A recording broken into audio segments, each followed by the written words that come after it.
The neon lights of New York City flickered, casting their glow like 1,000 stars in a sky that never seemed to darken. Adam Foster, a self-made billionaire whose net worth was measured in the billions, sat back in his penthouse office. His eyes were fixed on the skyline, the city stretching out before him like an endless canvas.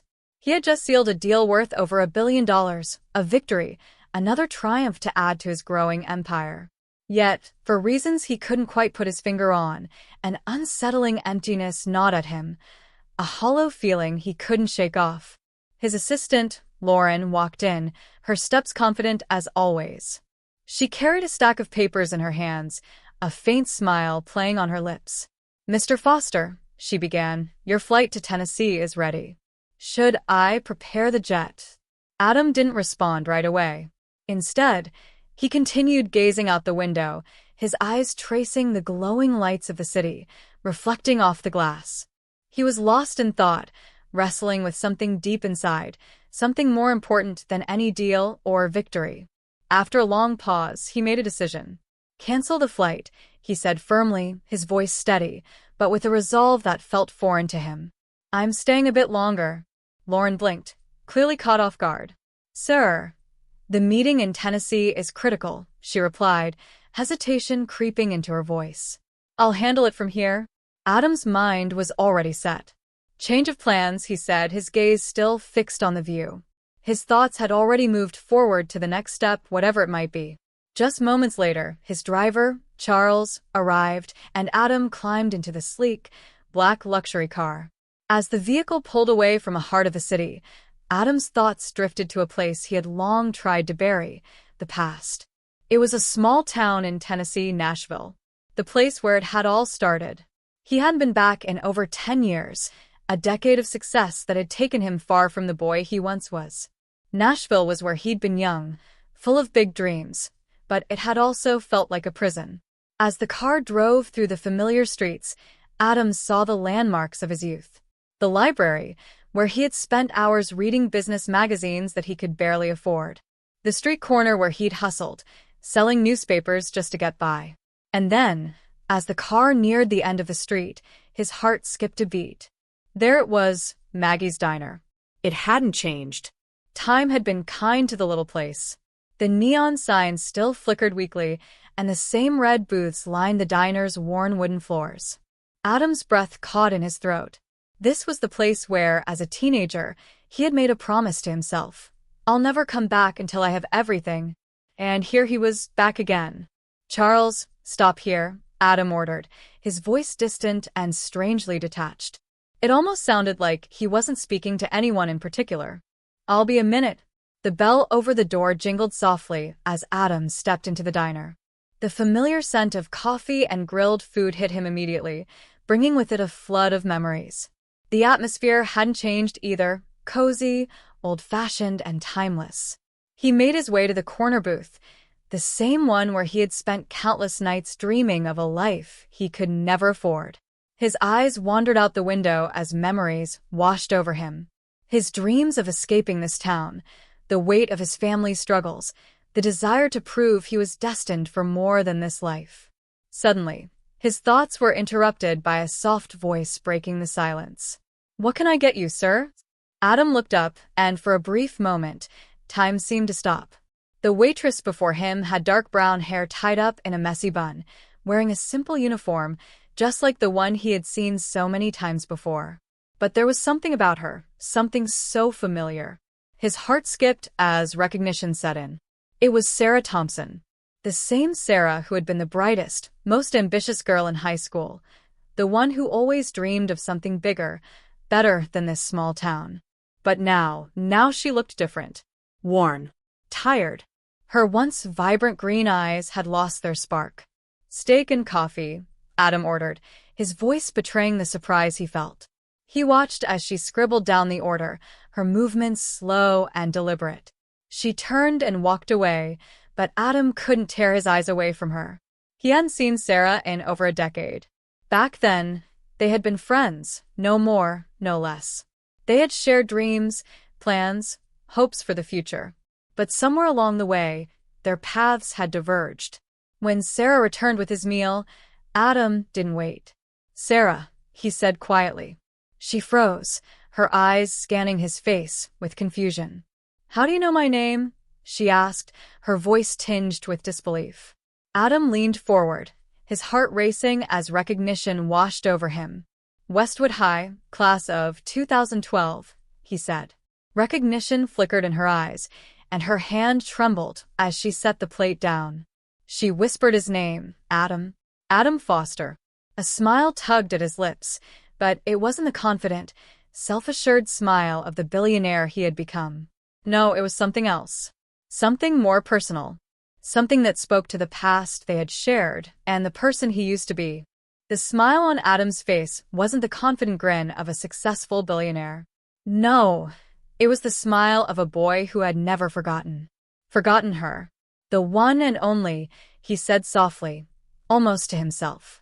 Sarah blinked, her eyes shifting from the shock of recognition to something deeper, more complicated. "You're the Adam Foster?" "The billionaire?" she asked, the disbelief evident in her voice. Adam nodded, but the pride that should have come with such a revelation was absent. Instead, there was a strange ache in his chest, a feeling he couldn't quite explain. "I never thought I'd see you again," Sarah said, her voice trembling with disbelief. "You made it out. I always knew you would." Adam's gaze softened, his mind wandering back to the dreams they had shared as kids. "I didn't expect you to still be here," he confessed, his voice quiet. She shrugged, her smile hollow and sad. "Well, some of us don't get second chances, do we?" They talked for hours, reminiscing about the past, but as time passed, Sarah's demeanor shifted. She became quieter, more distant, as if something was weighing heavily on her. Adam sensed it. Something was wrong, but she wasn't ready to share it. After a long silence, Adam couldn't hold it in anymore. "Sarah, what happened to you?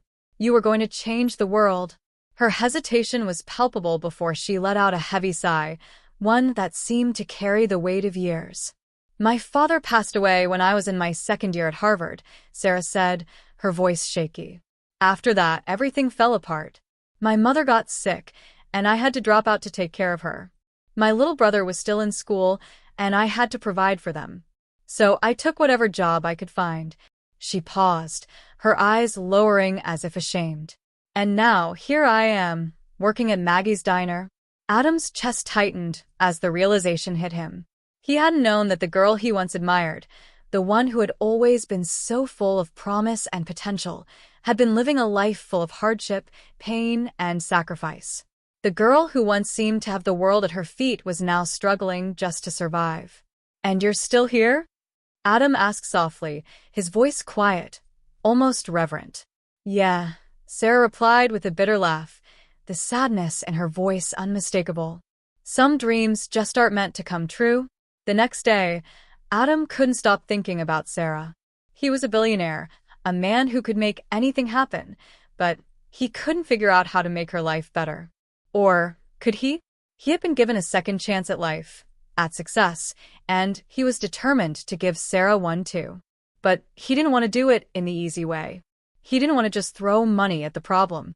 No, he wanted to offer her a real chance to change her life. 2 days later, Sarah found a sleek, black envelope tucked under the windshield wiper of her car. The gold ink on the front was elegant, the handwriting bold. "Meet me at 9 a.m. at Foster Enterprises." Her heart raced as she opened the envelope, her curiosity pushing her forward despite the uncertainty she felt. When Sarah walked into Adam's office, she was immediately stunned by the view. The office was sleek and modern, filled with luxury in every corner. It was the kind of place she had only ever dreamed of. Adam was sitting behind a massive desk, but when he saw her, he immediately stood. His gaze softened, and he spoke her name, Sarah. His voice was steady but kind. "I want to offer you a position at my company," Adam said, his eyes meeting hers with sincerity. Sarah's heart skipped a beat. A position? Not just any position. Adam slid a contract across the desk to her, his words clear and direct. "A managerial position. 6 figures, full benefits. And I'll cover your mother's medical bills, your brother's education. Whatever you need." Sarah couldn't believe what she was hearing. Her voice trembled as she asked, "Why are you doing this?" Adam looked at her, his expression serious, unwavering. "Because you deserve a second chance. You were always meant for more than this." Tears welled up in Sarah's eyes, and for the first time in years, she felt the stirrings of hope.